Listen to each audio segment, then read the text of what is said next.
राज्याच्या अनेक भागात सुरू असलेल्या दमदार पावसामुळे आता जायकवाडी धरणाच्या पाणी पातळीतही झपाट्यानं वाढ होती। धरणात सध्या पाण्याचा मोठा विसर्ग होऊन मिसळत असल्यानं पाणी साठ्यात लक्षणीय वाढ झालेली आहे।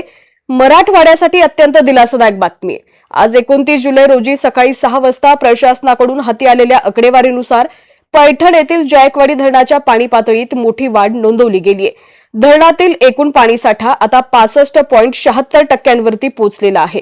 जर फुटांमध्ये विचार केला तर सध्या धरणाची पाणी पातळी 1515.18 फूट इतकी झालेली आहे। वरच्या धरणांमधून आणि पाणलोट क्षेत्रातून पाण्याचा मोठा ओघ जायकवाडीकडे येतोय। सध्या जायकवाडी धरणात तब्बल 41,996 क्युसेक वेगानं पाण्याची मोठी आवक सुरू आहे। या मोठ्या आवकेमुळे धरणाची टक्केवारी वेगानं वाढत असून मराठवाड्यातील शेतकरी आणि नागरिकांसाठी ही अत्यंत आनंदाची बातमी मानली जाते।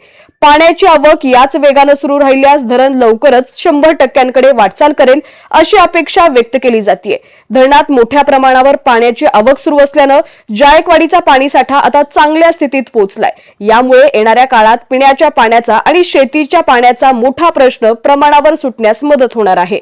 धरणाच्या पाणी पातळीत वाढ आणि राज्याच्या कानाकोपऱ्यातील प्रत्येक रिपोर्टसाठी पाहत रहा HPN मराठी न्यूज।